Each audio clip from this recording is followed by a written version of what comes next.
Vamos aproveitar esse momento de reflexão, elevando os nossos pensamentos ao nosso Mestre Jesus, procurando sentir essas bênçãos e esse amor que recebemos nesse momento. Que esse momento possa facilitar que os nossos melhores sentimentos de amor, de carinho e de fraternidade estejam presentes nessa noite, com a proteção dos nossos amigos da espiritualidade e da diretoria espiritual da casa. Em teu nome, Mestre Jesus, iniciamos a nossa atividade. Que assim seja. Tato, fique à vontade.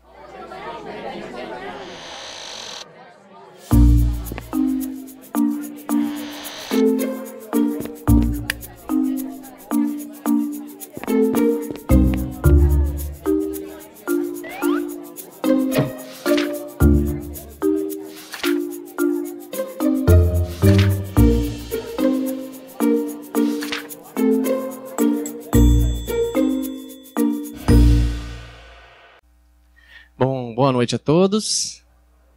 Que gostoso estar aqui nessa casa, que eu me sinto tão bem nela. Não vou falar tudo aquilo de novo, que meu tio, eu vou do terreno, que não precisa, mas fica essa alegria mesmo de estar aqui com vocês mais uma vez, para fazer uma palestra bem bacana, importante, que nos ajude, que nos melhore, ok? Essa é a nossa intenção, a nossa ideia. Sabe aqueles dias que você acorda e que você tem palestra à noite para fazer no Vicente de Paulo e que você dá uma repassada nos dias anteriores, uma repassada na tua vida, na situação que você está vivendo e está tudo bem, mas você está com uma tristeza? Aqueles dias que você parece que não encontra explicação para estar triste e não consegue não ficar triste. Eu acho que todos vocês já passaram por isso. Então, hoje não é um desses dias para mim. Hoje eu estou muito contente. Eu estou o contrário do que seria tristeza. Se eu não sei definir o que é alegria ou felicidade, eu vou dizer é o contrário de ficar triste, então. E eu estou ao contrário de ficar triste. Pelo motivo de estar aqui nessa casa, pela realidade da minha vida e das observações que posso fazer sobre a nossa existência, a minha participação aqui nesse planeta, mas acima de tudo porque um projeto foi iniciado há um ano e pouco atrás, no dia 6 de abril de 2016, e eu tinha vontade de, quando atingisse esse número de pessoas participando da página, esse número de seguidores, vamos dizer, que eu tivesse aqui nesse centro. Mas também tivesse no SEAC. Eu gosto desses dois centros. Eu não digo que não gosto dos outros. Se eu fosse árabe ou hebreu, eu ia ter que dizer, eu amo o Centro Espírita Vicente de Paulo e eu odeio o Luz Divina. Por que eu odeio? Porque eles não têm meio termo. Por isso que Jesus falava odiar pai e mãe. Não é que eu tenho que odiar, é porque você está em uma comparação assim, amo um, odeio o outro. Mas como, na verdade, eu não preciso dizer isso, eu gosto muito, muito do Centro Espírita Vicente de Paulo e do SEAC. Não sei porquê, os dois centros que me receberam, onde o meu pai frequentou, meus tios, né? Então, gosto muito mesmo.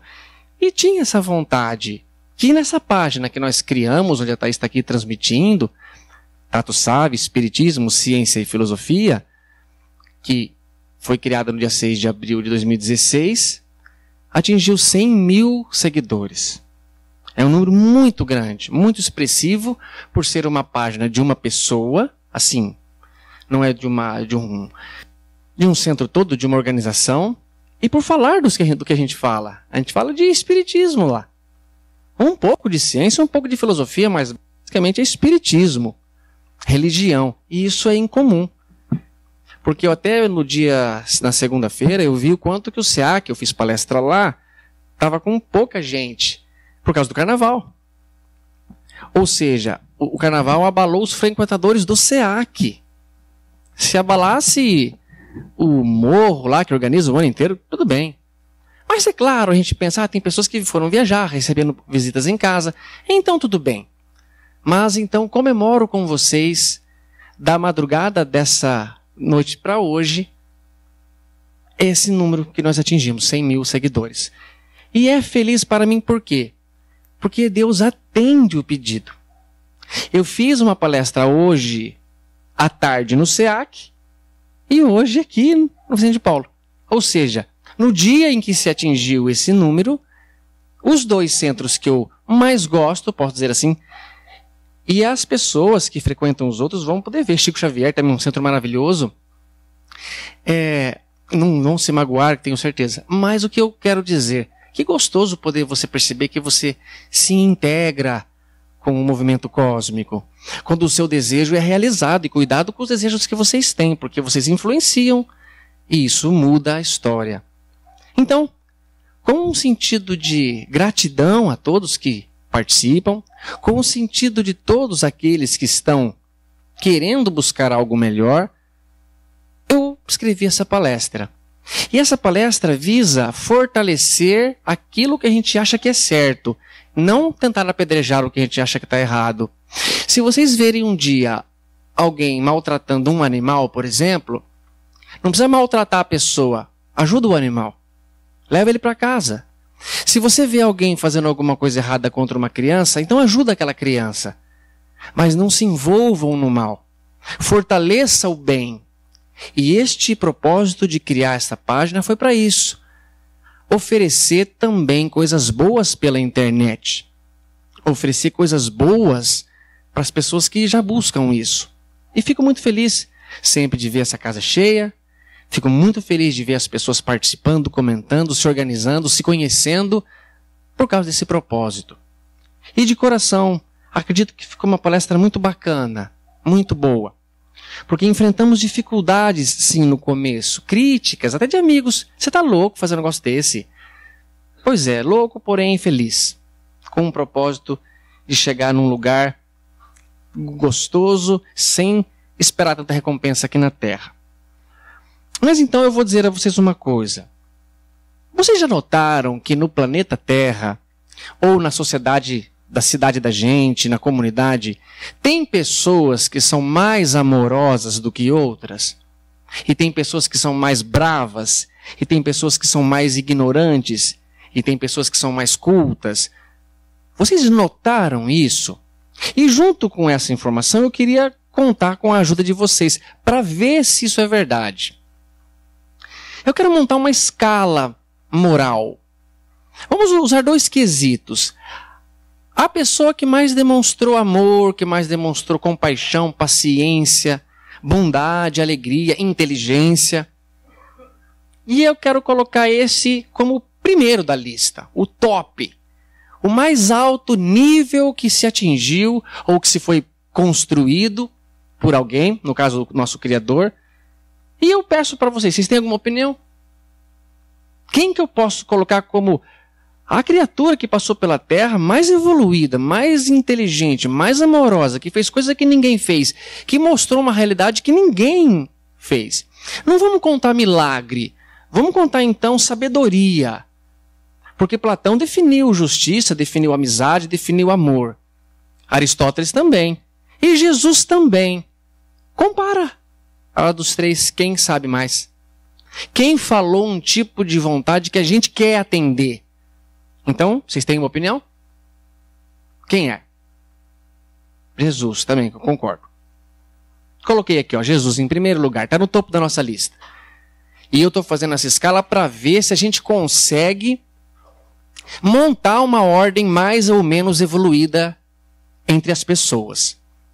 Bom, se eu já tenho o topo, o primeirão aqui, vamos pegar o contrário agora. Um cara lá embaixo, ou uma moça lá embaixo. Só que eu não quero que vocês citem nome dessa vez, porque não é bacana nós rotularmos assim e falarmos mal e sentirmos raiva. Não faz bem nem para ele nem para nós. Então, vamos imaginar um homem sem virtudes. Alguém que é mau por natureza. Ele gosta de fazer o mal, ele gosta de sobressair-se. Ele gosta de mexer com criança sexualmente, é um pedófilo além de tudo. Ele rouba dinheiro. Então, uma criatura que tudo que for ruim, eu penso neste. Eu coloco ele como o ponto mais inferior da escala. Deve existir, não deve? Vocês veem que tem gente fazendo cada absurdo em nome de Deus, inclusive. Ou outros que fazem em nome de outras pessoas. Mas então eu coloquei Deus lá na nossa criação. E os filhos dele que estão aqui. Jesus existiu, tem provas, podemos comprovar. E este homem, que vocês não pensem em ninguém, mas um homem sem virtudes. Tem o topo, o início e o fim. Tem a medida do bem e do mal. Dá para pôr alguém no meio? Meião de turma? Dá. Acho que eu. Um meião dos dois aqui, ó. Vocês, Eduardo, as pessoas que estão aqui convivendo com a gente, né? Eu colocaria.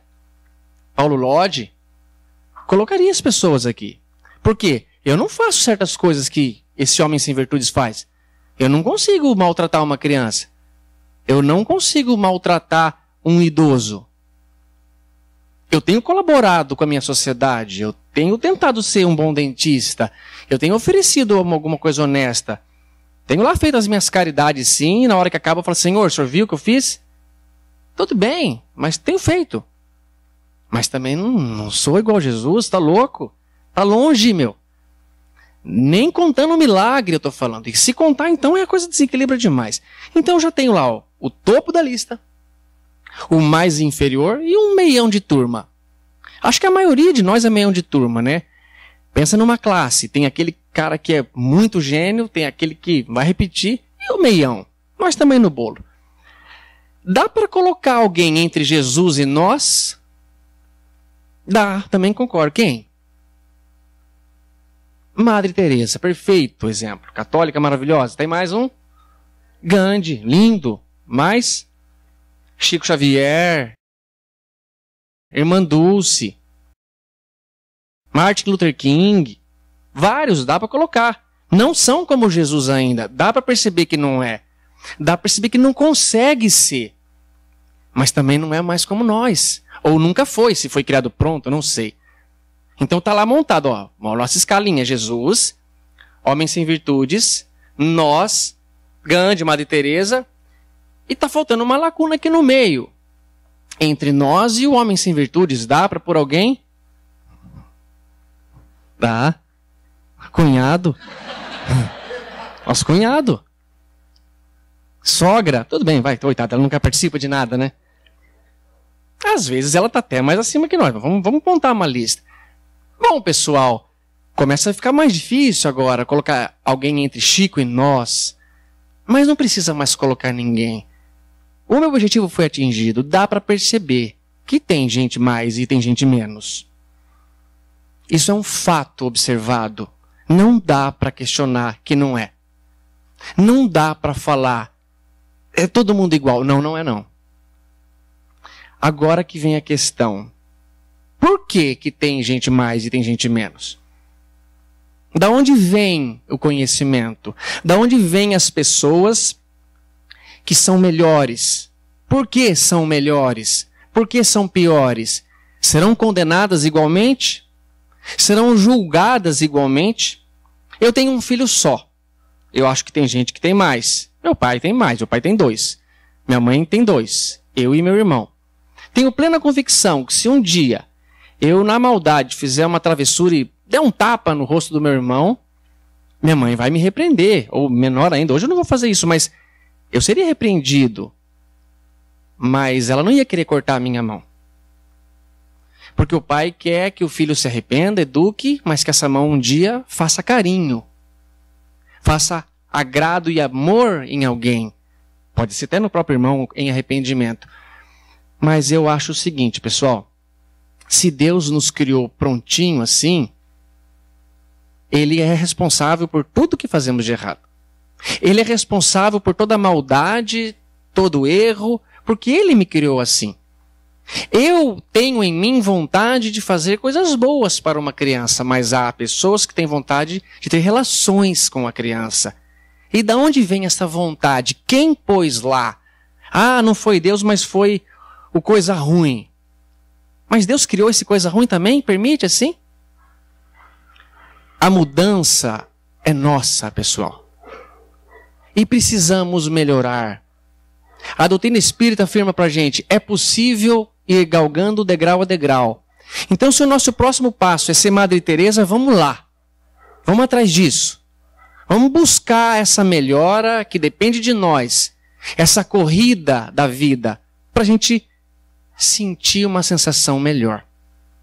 Porque, infelizmente, nós somos muito na base da troca. A gente não quer saber. Se não fizer do jeito que eu quero, não compensa. Então, o que eu vou ganhar em troca? É o que o mestre falou. Se você fizer uma coisa boa, não espera uma recompensa da terra, não. Espera uma recompensa do céu.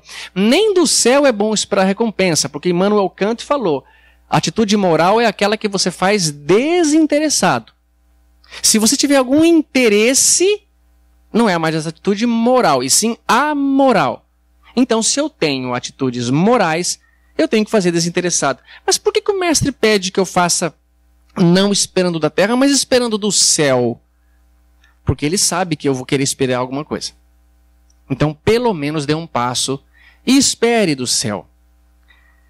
E espere o quê? É o que todo mundo quer. Branco, negro, gay, hétero, homem, mulher, rico, pobre, feio, bonito, espírita, ateu, brasileiro, americano, socialista, capitalista. Todo mundo quer a mesma coisa. Sentir felicidade. Não ter mais preocupação. Ter aquela plenitude de não ter mais dor, acordar no dia e perceber que está feliz como hoje. Eu estou. E ter pelo menos motivos para estar. Ou ficar triste e pelo menos ter motivo para correr atrás do prejuízo, mas não. Às vezes ficamos tristes sem saber. Mas aqui, Kardec fez uma pergunta muito importante que vai me ajudar. Entende-se que o homem será feliz na Terra quando a humanidade estiver transformada. Ah, então há uma transformação aqui. Então essa classificação de Jesus, Madre Teresa, nós, o nosso cunhado e o homem sem virtudes, é uma mudança, haverá uma transformação, deve estar todo mundo caminhando para melhorar. Ele fala que só será feliz quando essa turma estiver transformada. Mas enquanto isso não acontece, Deus dá uma migalha de felicidade para a gente ou não? Já dá para sentir algum saborzinho de sorvete de morango, mesmo que eu não possa comer o sundae inteiro? Ah, sim, dizem eles. Ele fala, o homem é quase sempre o artífice, o obreiro da própria infelicidade. Eu tenho um tio, irmão do meu pai, desencarnado, ele se chama Euclides, foi professor de Esperanto, foi diretor de escolas, ele falava, eu acho que 99,9% dos problemas que eu tenho foi eu que criei. Tudo que está acontecendo na minha vida de ruim foi eu que armei. E Deus está tentando me ajudar. Então, o Livro dos Espíritos, que era a religião que ele seguia, dizia que o homem é quase sempre, por isso acho que ele deixou o 0,1%, porque às vezes entra um maluco atirando aqui, acerta em alguém que eu amo e essa pessoa desencarna e eu não tive culpa. Mas essa parte é muito pequenininha. O homem é quase sempre seu artífice da própria infelicidade, mas praticando a lei de Deus, de muitos males se furtará e poderá desfrutar de toda a felicidade relativa que o planeta tem para oferecer. Ah, então, se eu começar a seguir mais uma lei, agir melhor, eu sinto mais felicidade. Porque Allan Kardec falou que ter felicidade é não ter tanto problema, é não ter tanto defeito. Se um homem tem 10 defeitos, ele tem 10 obstáculos para ser feliz. Se ele tem 8, ele tem somente 8. Quando ele chegar à condição de não ter mais nenhum como Jesus, ele não tem mais nenhum. Então, ele não tem mais infelicidade. Mas na Terra é lugar de defeituosos. E eu não digo defeituosos da perna, da mão, da coluna. Eu digo defeituosos morais. E se nós conseguirmos melhorar nas escolhas, nós vamos conseguir ser mais felizes. E eu afirmo a vocês, estou convicto, é o que a gente quer. Nessa questão 921, então ele diz que já dá para ser feliz. Por sinal, o Gandhi falou, a felicidade é um caminho a percorrer, não é em si uma chegada. Agora você precisa enxergar essa felicidade que está perto, que está em casa, que mora com a gente. Na questão seguinte, 922, ele fez uma pergunta inteligentíssima. A felicidade na Terra é relativa à posição de cada um. Que posição? Essa corrida aqui. Jesus em primeiro, Vamos imaginar Mahatma Gandhi em segundo, nós em terceiro, sogra em quarto. Pô, tô brincando que ela pode estar até em cima, hein? Vamos imaginar que o Gandhi, que teve filhos, tinha sogra. E ele era sogro, então ele já está acima. Só colocando aqui. E o homem sem virtudes, essa corrida. Então ele fala, a felicidade na terra é relativa à posição de cada um. Mas o que basta para a felicidade de um, consiste a desgraça do outro. É verdade. Para muitos o que é felicidade é tristeza para o outro. Se você prestar atenção num empresário, se ele ganha, por exemplo, 10 milhões lucrando neste ano, se no outro ano ele ganhar 8 milhões, ele fica triste. Ele fica preocupado. E se você ganhar 10 mil reais, você está feliz. Porque é realmente relativo. É isso que ele disse. Então ele continua. O que basta para a felicidade de um constitui a desgraça do outro. Agora que pergunta. Haverá, contudo, alguma soma de felicidade comum a todos os homens? Apertou o espírito, hein? Kardec deu um truco aqui. Tem alguma coisa que eu posso falar? Isso aqui é para todo mundo. Olha que resposta. Com relação à vida material, ao dinheiro, é a posse do necessário. Com relação à vida moral, é a consciência tranquila e a fé no futuro. Então, se vocês quiserem ser felizes, vocês espíritas que estão aqui, há duas possibilidades, o mundo material e o moral. O material é entender o que é necessário. O que eu preciso? Isso me basta. E o moral é ter a consciência tranquila. Alguns colocam consciência pura. O Cosme Massi falou, não está certa essa tradução. Consciência pura ninguém tem aqui. É tranquila.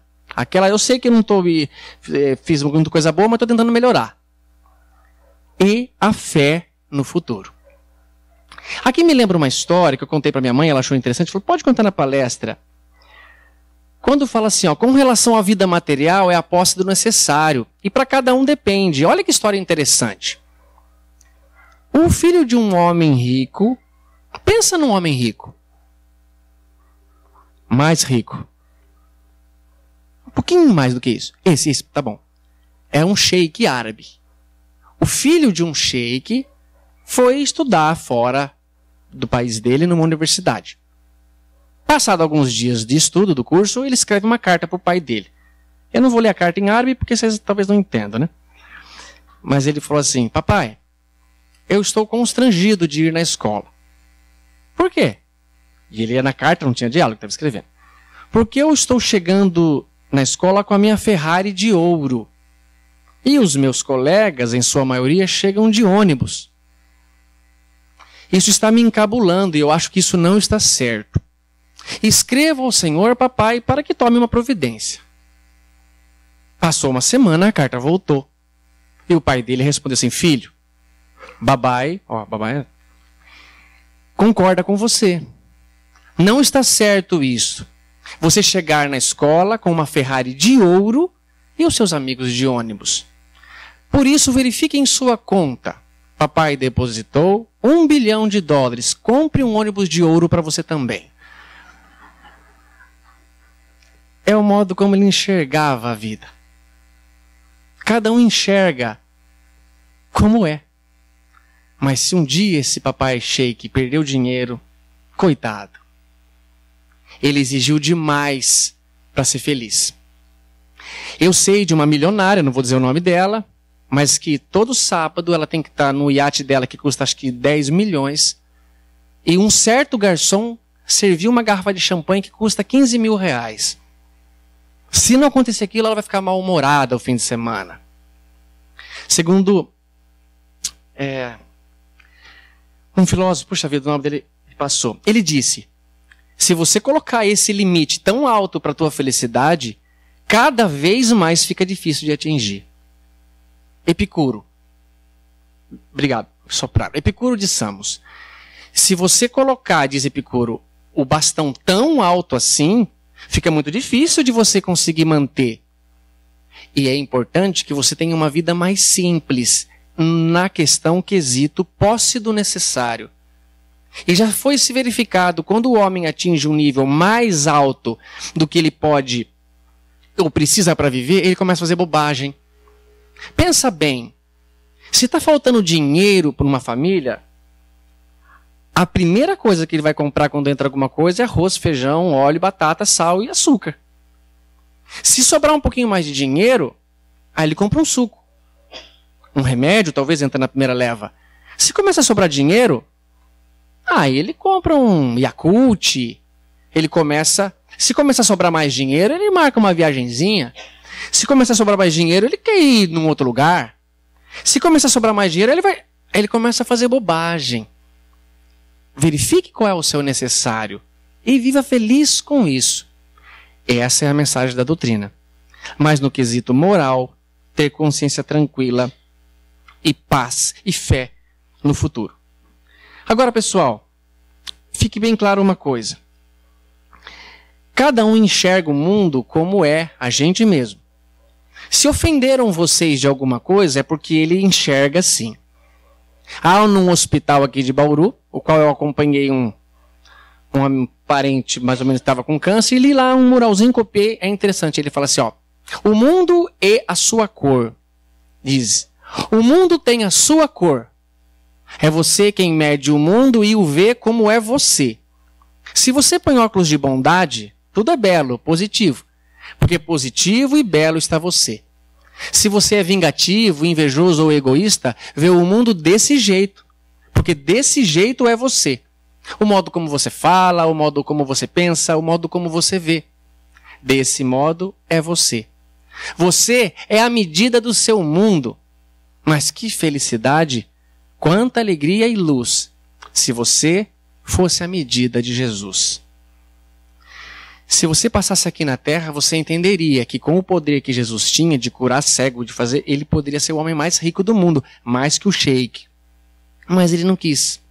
Ele não deixou nada de herança física, a não ser o que a gente sabe que ele deixou. Então, é preciso enxergar o mundo de um outro modo. É preciso mudar.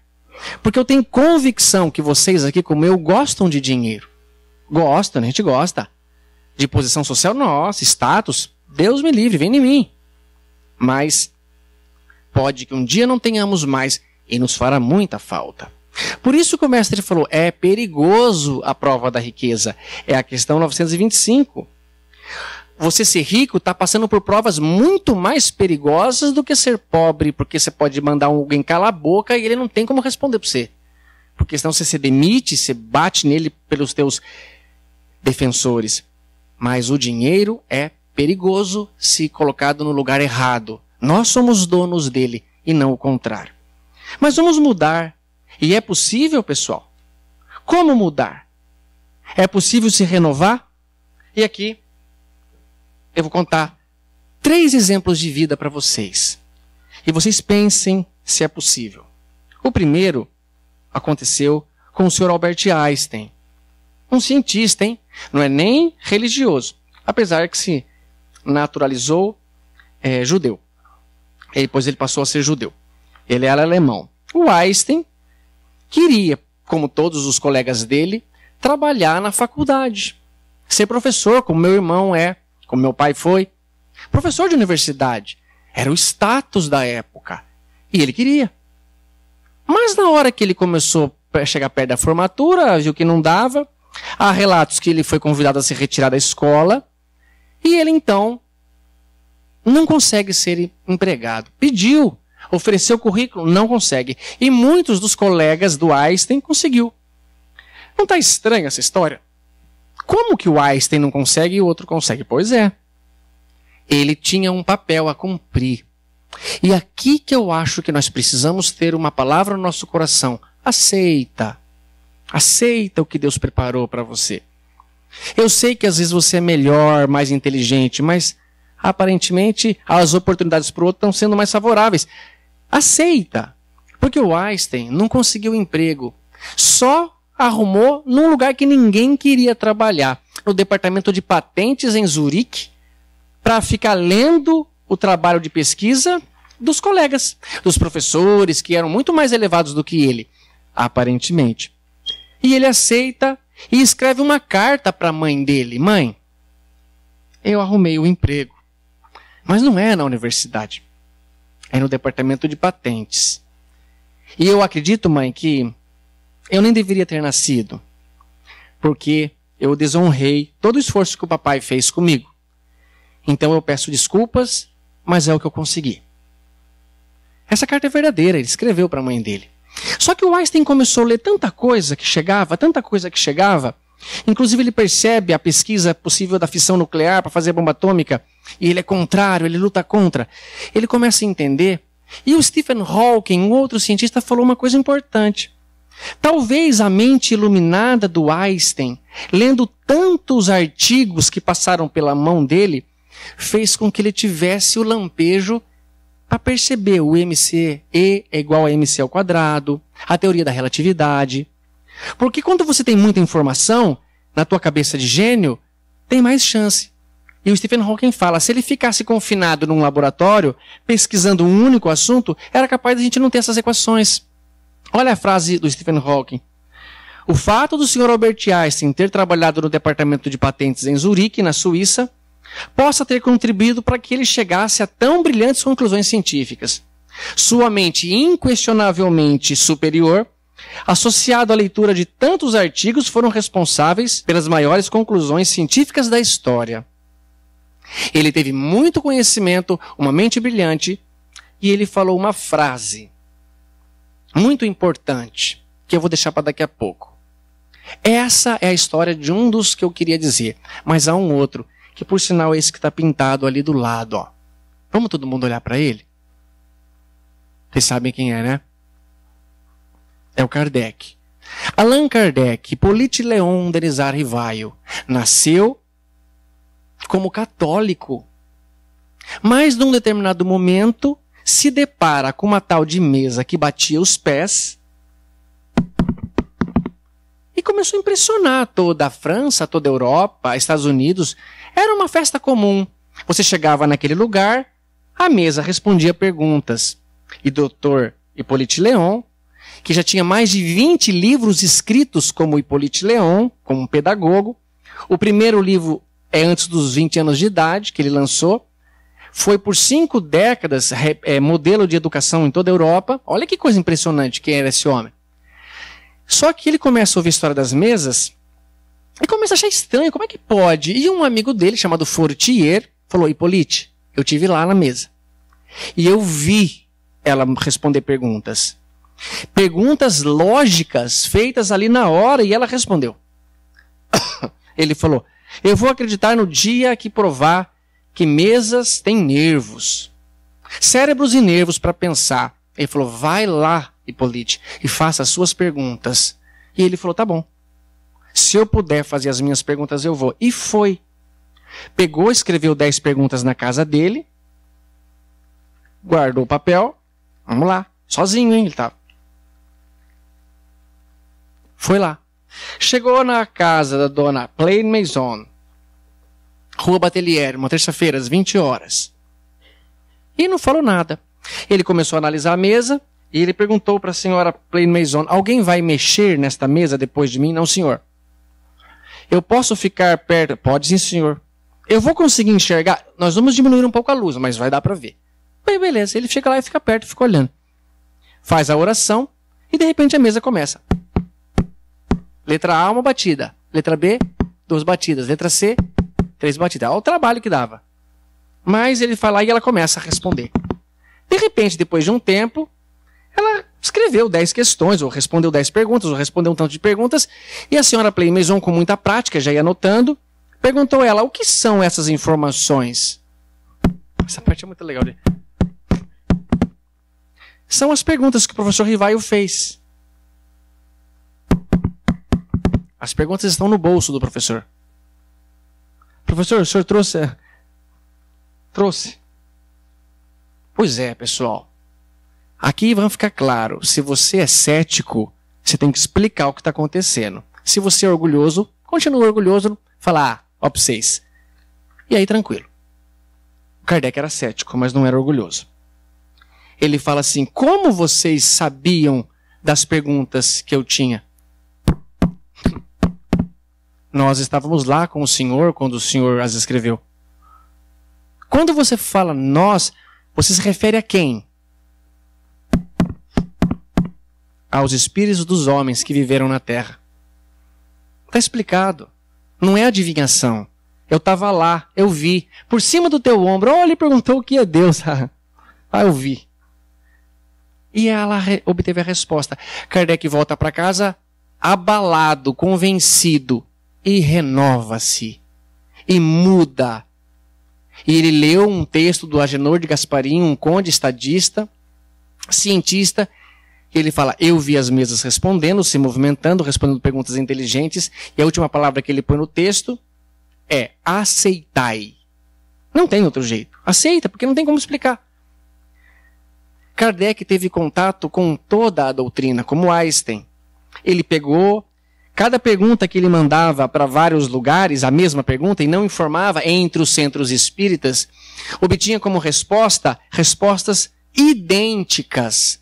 Não eram parecidas, eram idênticas. Uma vez, numa prova, o professor perguntou, qual é o músculo que separa o tórax do abdômen? Pra gente.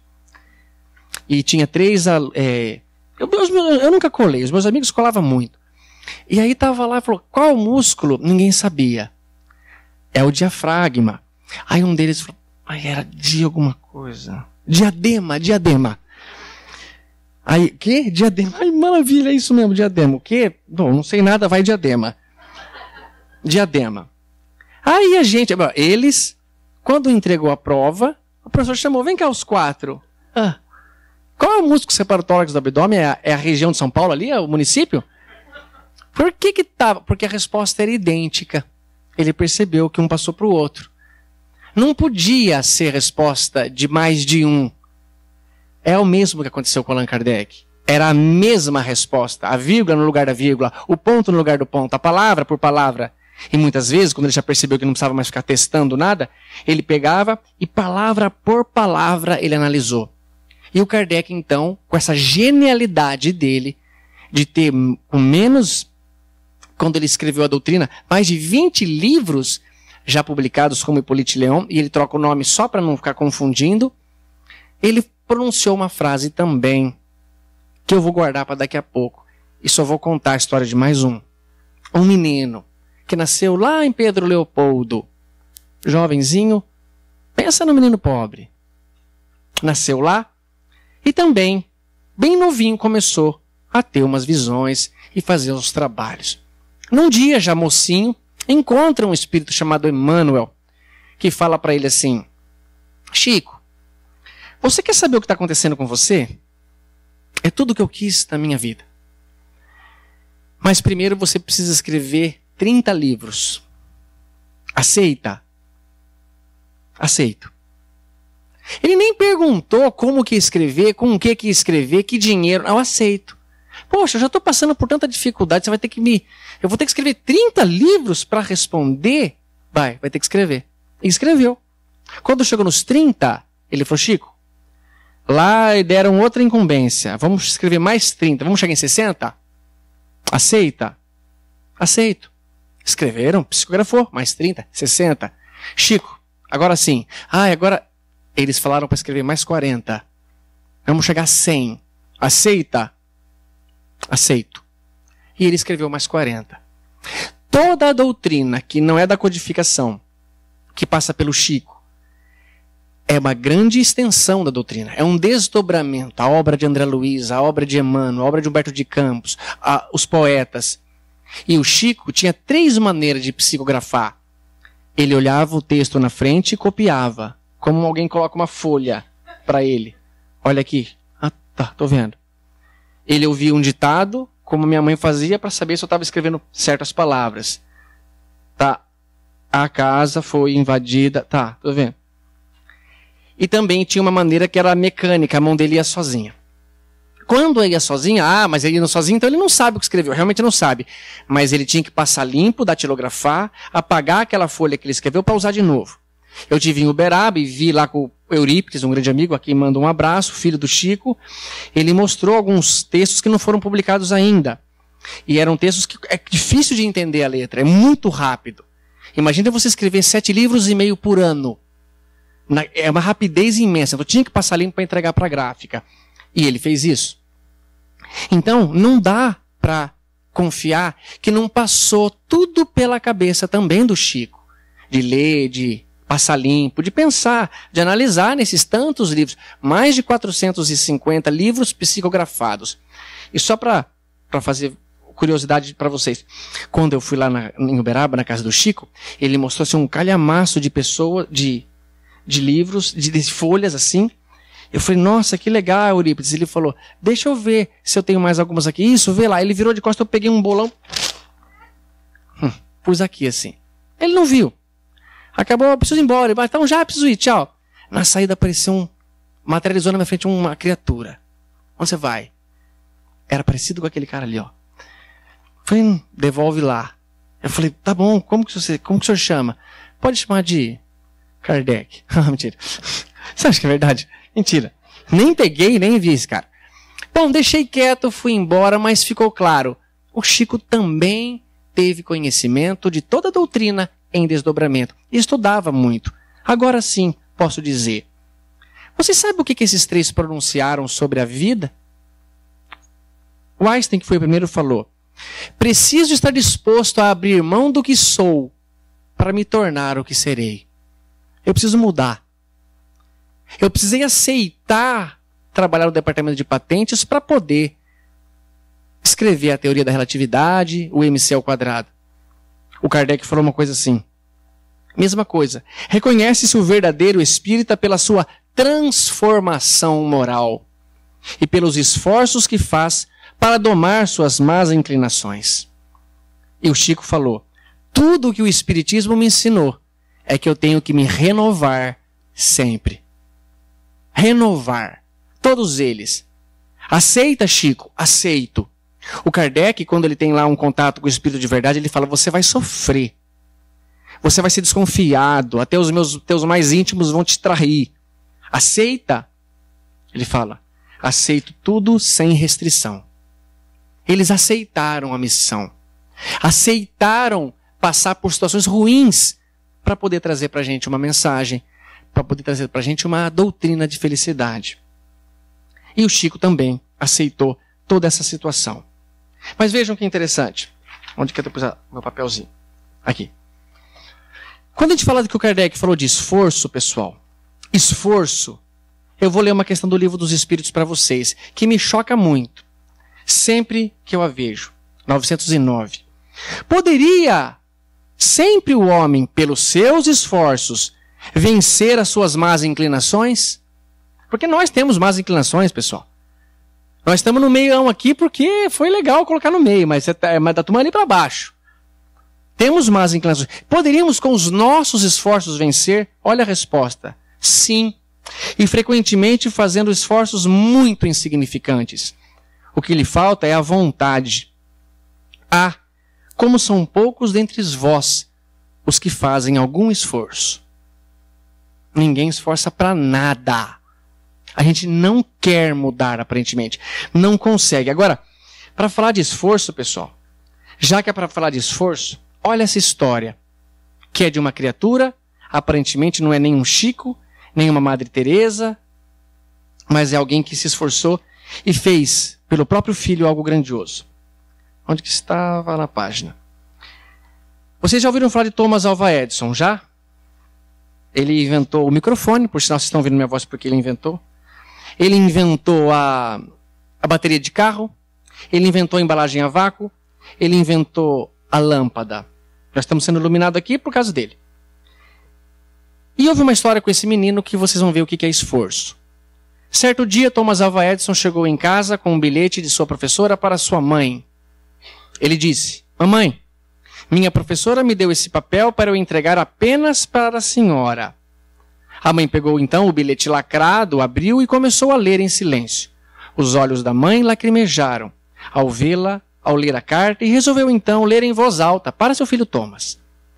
Ele leu: seu filho é um gênio, e essa escola é pequena e fraca para ele. Não temos professores ao seu nível para treiná-lo. Por favor, senhora, ensine-o você mesma. Depois de muitos anos, Thomas Alva Edison veio a se tornar um dos maiores inventores do século, um dos maiores gênios da humanidade. Após a morte de sua mãe, resolveu arrumar a casa quando encontrou uma pequena caixinha que sua mãe guardava objetos de valor simbólico. Thomas abriu a caixa. Para sua surpresa e emoção, ele encontrou a antiga carta que sua professora havia escrito para sua mãe há quase 40 anos atrás. Porém, ao reler, viu que o conteúdo da carta era outro. E estava escrito assim: seu filho é confuso e lunático. Deve ter problemas mentais. Não vamos mais deixá-lo entrar na escola. Ele está expulso. Se quiser, ensine-o você mesma. Thomas Edison guardou o bilhete, fechou a caixinha, pensou em sua mãe e chorou por horas. Se levantou, enxugou suas lágrimas e então escreveu em seu diário: Thomas Alva Edison era uma criança confusa e lunática e com problemas mentais, mas graças à sua mãe, uma mulher heroína e dedicada, e seu esforço, tornou-se o maior gênio do século. Obrigado, mãe. O esforço de uma mulher valeu a pena. Nós começamos a palestra falando de uma cadeia de virtuosos, do mais ao menos, passando pelos intermediários. Por que será que existem pessoas como a mãe de Thomas que lutam tanto pelos filhos? Por que será que tem pessoas que se esforçam dessa maneira para que a gente estude, para que a gente cresça? Porque Deus pôs no coração da mulher, da mãe principalmente, a confiança que vai valer a pena se esforçar. Que vale a pena ter exemplos como tivemos. Eu escolhi só 3 ou 4. Mas que nós também somos filhos de Deus. Eu posso não estar lá no topo da cadeia, nem no meio. Acho até agora, posso dizer que os meus cunhados ou ex-cunhados estão muito mais na frente minha do que eu. Mas eu vou chegar lá um dia. E Deus me deu uma mãe heroína também. Um pai também. Porque confiam nos filhos. Confiam em nós.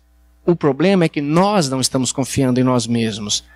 Esse que é a grande falta. Eu preciso conseguir ganhar confiança e melhorar. Agora, uma coisa importante. E se esse anjo desencarnar? E se a mãe morrer e o pai morrer? Deus dá outro pra gente. Não se preocupa não, nada foge do controle de Deus. Alguém aqui que acredita em Deus consegue conceber essa cena? Deus colocando a mão na própria cabeça, Deus não tem nem mão nem cabeça, mas imagina que tenha. E falando assim, ai meu Deus, ou seja, ai eu mesmo. E agora que aconteceu isso, o que eu faço? Alguém consegue conceber algo escapar do domínio, do conhecimento, da vontade? Eu digo para vocês, não tem perigo. Porque aconteceu uma história que eu quero contar do livro Lindos Casos de Chico Xavier, de Ramiro Gama.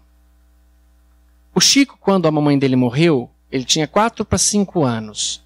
Ele é distribuído, junto com os 8 irmãos, eram 9 filhos, para várias criaturas, madrinhas, padrinhos, tios, enteados, compadre, tudo quanto é coisa. E o Chico vai morar com Dona Maria Rita de Cássia. E estava apanhando para valer.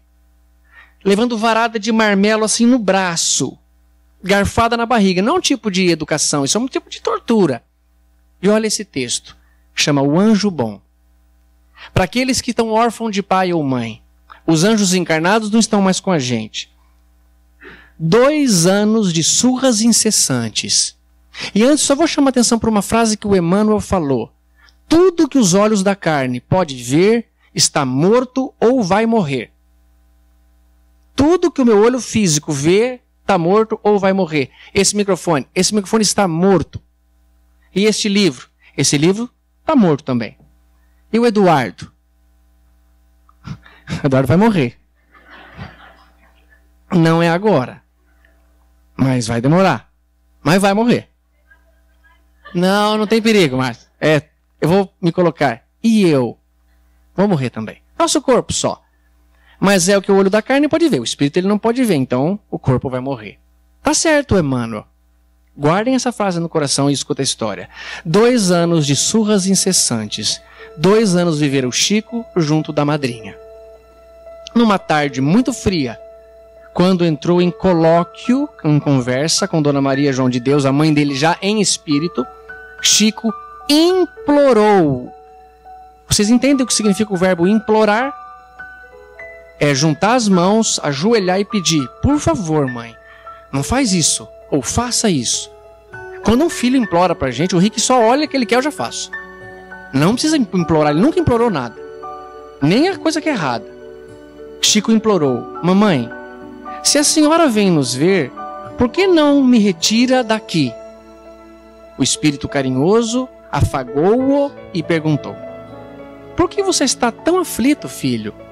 Você se esqueceu que tudo no mundo obedece à vontade e à permissão de Deus?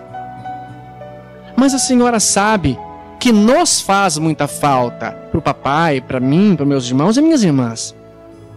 A mãezinha consolou e explicou: não perca a paciência, filho. Pedi a Jesus para enviar um anjo bom que tome conta de todos vocês. E sempre que revia a progenitora, o menino indagava: mamãe, quando é que o anjo chegará? Espere, meu filho, era a resposta de sempre. Decorridos então alguns meses, o senhor João Cândido Xavier resolveu casar-se em segundas núpcias. E Dona Cidália Batista, a segunda esposa, reclamou os filhos de Dona Maria João de Deus, que se achavam espalhados em casas diversas, para que fossem trazidos para morar com ela. Caso contrário, não haveria casamento. Vamos parar um pouquinho aqui. Pensa nas mulheres que estão nesse salão. Se fosse homem, eu passava batido. As mulheres... Vocês entenderam o que aconteceu? A mulher vai casar com um homem que tem 9 filhos. Agora eu vou colocar que homem era esse. Pensa num homem pobre. Mais pobre. Um pouquinho mais pobre é esse. Seu João Cândido Xavier. Tem 9 filhos. Pensa numa mulher pobre. Mais pobre. Um pouquinho mais pobre. Dona Cidália Batista. As crianças já estavam distribuídas. Não é assim, né? Não, já estava tudo esquematizado, era só ela casar com o homem. Ela fala: ou você chama todo mundo para morar de novo aqui, ou eu não caso. Alguém aqui faria isso? Com um homem rico, bonito? Só pode ser alguém elevado. Deus não vai deixar ninguém desamparado. Ele confia na gente. E quem que era esse menininho que estava apanhando, levando garfada e levando vara de marmelo no braço, na mão? Era o segundo codificador. Era esse que trouxe essa mensagem sublime de vida e a doutrina em desdobramento com essas obras. E continuando. Foi assim, então, que a nobre senhora mandou buscar também o Chico. Quando a criança voltou ao antigo lar, contemplou a madrasta que lhe estendia as mãos. Dona Cidália abraçou-o e beijou-o com a ternura de uma mãe. E perguntou: meu Deus, onde estava este menino com a barriga desse jeito? Cheio de furo de garfo. Chico, encorajado com o carinho dela, abraçou-a também como o pássaro que sentia saudades do ninho perdido. A madrasta bondosa fitou-o bem nos olhos e perguntou: você sabe quem eu sou, meu filho? Sei sim. A senhora é o anjo bom de que a minha mãe havia falado. Aquela que Deus mandou para cuidar de mim, do papai, dos meus irmãos e das minhas irmãs. E desde então, entre os dois brilhou o amor puro com que Chico seguiu a segunda mãe, até o dia da sua morte, porque Chico fica órfão pela segunda vez. Eu disse aquela frase do Emmanuel antes para dizer uma coisa para vocês, pessoal. Vocês mesmos podem até não acreditar em vocês mesmos, mas há criaturas elevadas que acreditam. E por isso nos colocam em situações de ter uma mãe e um pai que cuida da gente. E se morre um, vem outro. E se morre um, a madrinha cuida. E se não é, é o tio, a tia. E eu pergunto a vocês, cada um com uma história particular: quantos anjos vocês têm na vida de vocês? Quantas pessoas salvaram a vida de vocês simplesmente por dar mamar na hora certa? Cuidar de vocês? Quantas pessoas choraram porque vocês ficaram tristes? Quantas pessoas, ou que seja uma única, levou você na escola com carinho que o meu pai levou eu e meu irmão? Eu quero aqui fazer um comentário importante. O meu pai, ele fez papel de um anjo. Ele não é anjo ainda, ele é imperfeito. Mas ele pôs remédio na queimadura que eu tive na perna, uma vez que eu queimei a perna. Ele costurou meu queixo quando eu caí na Praça das Cerejeiras, naquele lodo escorregadio. Ele correu do lado da minha bicicleta quando eu estava aprendendo a andar sem rodinha. Mas o mais gostoso é quando a gente ia para a escola, fazendo o passo da pantera cor-de-rosa. Meu pai foi um herói para mim, um anjo encarnado. E a gente sabe o que significa essa encarnação, né, pai? Ontem, o irmão único dele encarnado completou 88 anos. Na hora da festa, todo mundo, a família, vamos bater foto, todo mundo junto. Junta todo mundo. Aí, como nos Rolling Stones, vai saindo os periféricos. Sai os sobrinhos, fica só os mais velhos. Sai agora os... Vai ficando só, de repente ficam só dois. Meu pai e meu tio. Velhos. Marcados. E nos deu uma emoção tão forte perceber que deixaram um rastro para trás de coisa boa, de coisa bonita, que a encarnação valeu a pena. E eu seria um imbecil se eu não percebesse que Deus colocou na minha vida pai e mãe que eu nem merecia. Porque eu acredito que Deus confia que eu tenho alguma coisa boa para oferecer. Que salvaram minha vida, cuidaram de mim, me alegraram no momento de tristeza e tiraram o meu medo no momento de medo. Esses são nossos pais, são nossos anjos encarnados, são as pessoas que cuidaram da gente. Por quê? Eles querem que a gente renove. Eles querem que a gente suba na escala da vida. Eles querem um dia que a gente chegue à condição de ser Jesus. Pensem se vocês não tiveram na vida de vocês pessoas incríveis. E não pensem por que essas pessoas estavam lá, a não ser para fazer vocês filhos melhores. Mas por que então, afinal de contas, em nome destes anjos, em nome de Deus, em nome da minha felicidade, eu não mudo? Porque dá medo. Eu tenho medo de mudar, eu não sei o que vai acontecer, eu não quero saber, eu não quero experimentar, mas é preciso. E eu tive uma experiência na vida, meus amados, que eu vou dizer para vocês e a gente finaliza. Eu uma vez fui atrás de diversão e senti muito medo, mas percebi que o medo fazia parte do que vinha depois. E em 2 momentos da minha vida, eu falei, não devia ter vindo. Não é nada demais. Uma foi saltar de paraquedas, outra foi fazer o passeio no Rio da Prata, Rio Sucuri, lá em Bonito. Eu estava então primeiro, lá no salto de paraquedas. Subimos no avião, aquela alegria. Daqui a pouco, ninguém falava mais nada. Tá ficando alto, meu. Tava eu, o Rodrigo Agostinho e o Fabiano Asnar. Que o João Carlos participa aqui. De repente, o Paulo Assis, meu professor, falou, tá, olha lá para baixo. Pode olhar, o avião não vai virar se você fizer assim. Nossa, cara, o chão não tá mais mexendo. Sabe o horizonte, quando a árvore aqui tá correndo muito, ela tá parado? É o chão. Parece que o avião jogou uma âncora, meu. Ele fala assim, nós estamos a 6.000 pés de altura. É a metade do caminho, nós vamos para 12.000. Ah, obrigado, Paulo, tranquilo. Ótima informação. Bom, chega a hora lá, você escuta um tit, tit, tit, uma sirene, uma luz vermelha, abre uma porta de bar, o avião abre uma cratera e fala, tá, nós vamos primeiro. Delícia. Tranquilo. Ele falou, deixa o corpo bem mole. Eu falei, mais mole do que eu já tô? E ele precisa ficar na beirada para rolar para fora. Então ele fica na beirada e eu tô grudado nele, eu fico voando para fora. E naquele momento, nada melhor do que pedir a Jesus proteção. Senhor Jesus, o senhor vê, né? Pode falar comigo? Fala, querido, o que foi? Faz o paraquedas abrir. Quem que dobrou? Não sei, um cara lá embaixo, mas vai abrir, fica tranquilo. Se não abrir, eu tô te esperando aqui. Ah, não, senhor. Quero que abra. Eu não quero que o senhor me espere aí, não. Aliás, quero, mas não agora. É a mesma história do Eduardo. Bem, ele falou assim, tá, põe a cabeça assim para trás, eu vou bater no seu braço, quando eu fizer 1, 2, ele se joga. Meu, é um medo que você tava, que nada, a não ser que acabe com aquilo, só que a hora que você sai do avião, ele bate e você faz a posição de cela, passa completamente o medo. E você se integra num todo tão agradável, tão gostoso, que o medo tinha todo sentido.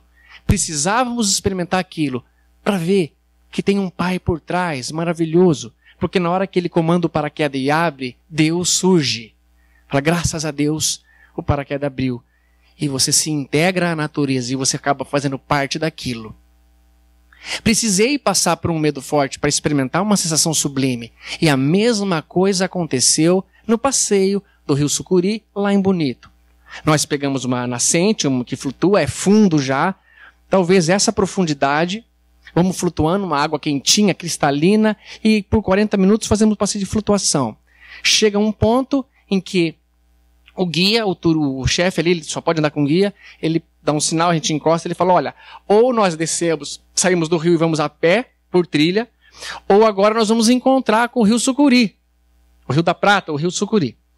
O que vocês preferem? Ah, a gente já estava na água mesmo, vamos lá. Ele falou, ó, só que fica mais turva, mais fundo e mais frio. Ah, que nada, aqui, você não quer que a gente vá? Vambora, seu sacana, já pagamos. Ah, beleza, vamos lá.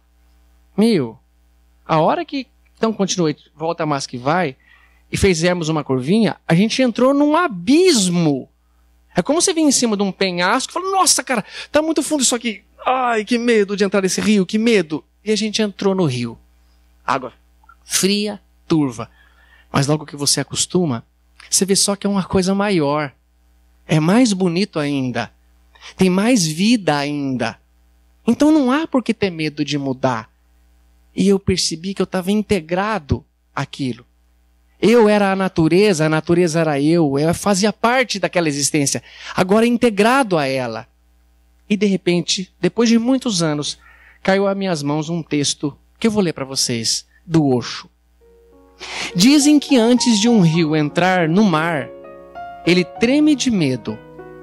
Olha para trás, para toda a jornada que percorreu, para os cumes, as montanhas, para o longo caminho sinuoso que trilhou através das florestas e povoados, e vê à sua frente um oceano tão vasto, tão profundo e grande, que entrar nele nada mais é do que desaparecer para sempre. Mas não há outra maneira. O rio não pode voltar. Ninguém pode voltar. Voltar é impossível na existência. O rio precisa se arriscar e entrar no oceano. E somente quando ele entra no oceano é que o medo desaparece. Porque apenas então o rio sabe que não se trata de desaparecer no oceano, mas de tornar-se oceano. E é isso, pessoal, que Humberto Gessinger quer dizer quando ele fala quem constrói a ponte não conhece o lado de lá. Mas pode acreditar que é mais gostoso ser Jesus do que ser Chico Xavier. É mais gostoso ser Chico Xavier do que sermos nós. É mais gostoso sermos nós do que alguém um pouco mais inferior que nós. E é mais gostoso ser alguém mais um pouco inferior do que nós do que totalmente sem virtude. Então há um caminho para frente, há um caminho a percorrer, um caminho a trilhar. E que nós precisamos abrir mão do que somos para nos tornar o que seremos. E finalizo, pessoal, agradecido demais a paciência que a casa tem comigo, sempre passando do horário. Agora não sei onde está. Deve estar aqui. A gente vai... Não, tá o CD que a Lu me deu. Ah, tá aqui. E eu vou ler para vocês uma coisa muito bonita, que fala sobre renovação, que fala sobre mudança. A renovação é tudo. É tudo novo no sentimento da gente. Porém, preserve do antigo aquilo que lhe empurrou para a frente. Junte tudo o que prestou, misture com muito amor e faça um mundo diferente. Preserve os beijos, os cheiros, os chamegos de amor, as gargalhadas mais altas, as piadas que contou. E se a tristeza a apertar, basta você se lembrar dos sorrisos que arrancou. Despeje em sua vida uma carrada de amor. de diferentes idades, de todo tipo de cor, sem inventar divisões, por crenças, religiões, orientação sexual, que eu garanto a você que você vai conseguir entender que todo amor é normal. O meu ou o seu caminho não são muito diferentes. Tem espinho, pedra, buraco, a fim de atrasar a gente. Mas não desanime por nada, pois até uma topada empurra você para frente. Acredite que sonhar também é compreender que nem sempre o que se sonha é o melhor para você. E que não realizar nem sempre será sofrer. Sonhe sempre e seja grato por tudo o que já tem. Repare em cada detalhe, as coisas que lhe faz bem. O pouco que hoje é seu já é muito para alguém. Ter um chão para pisar, um sol para lhe dar calor, ter o ar para respirar, ter saúde, ter amor. Ter tudo isso já faz de você um realizador. Seja sempre inquieto e, por vez ou outra, paciente. Parece contraditório, soa meio diferente, mas às vezes pisar no freio também é andar para frente. A vida não é tão simples. Viver não é só sorrir. A lagarta que rasteja, rasteja para evoluir. Mas um dia se transforma em borboleta, bate as asas e voa por aí. Continue sendo forte, tenha fé no Criador. Fé também em você mesmo, não tenha medo da dor. Siga para frente a caminhada e saiba que a cruz mais pesada o Mestre Jesus já carregou. Aqui, pessoal, eu quero dizer uma coisa. Vai ter o dia que vocês vão dar boa noite para o pai de vocês e não vai ter bom dia porque ele vai desencarnar durante a noite. E você vai se sentir culpado de não ter aproveitado essa situação para agradecer esse anjo encarnado que Deus colocou no teu caminho. Eu não tenho pai. Você está aqui hoje porque alguém te amamentou, cuidou de você. Porque há por trás de tudo isso alguém que acredita em nós. Que há uma corrida, há uma evolução, há um caminho. Mas há possibilidade de todos os filhos chegarem lá. Sem castigo, mas sim ensinamento. Sem repreensão severa e para sempre, mas sim oportunidades de renovação. E essa é mais uma oportunidade. É mais uma volta no sol. É mais um dia que acaba e outro que nasce para a gente ser melhor. Meus tios, 8 se foram. Sobrou um. E o meu pai. E eu tenho gratidão a Deus pelo meu pai e pela minha mãe que ainda são encarnados e me ajudam até hoje. Arrumam a minha cama quando eu estou com um pouco de preguiça, que é quase todo dia. Fazem coisas por mim que não precisava mais fazer. Mas no fim das contas não é para isso que eles estão, mas sim embutido um pensamento: filho, eu acredito que você consegue melhorar, que você está aqui para mais uma oportunidade de crescimento. Faça isso, para que quando você voltar para a tua casa, o mundo espiritual, você seja alguém melhor. Vocês estão indo para a cadeira elétrica, para a morte, carregando a própria cruz, e encontram a mãe de vocês. O que vocês falam para ela? Vocês têm 20 segundos. Tem que ser alguma coisa importante. Jesus passou por isso. Carregando a própria cruz, encontra Maria. E você sabe o que ele falou? Mãe, veja, eu renovo todas as coisas. Talvez a morte de Jesus tenha sentido se a gente se renovar.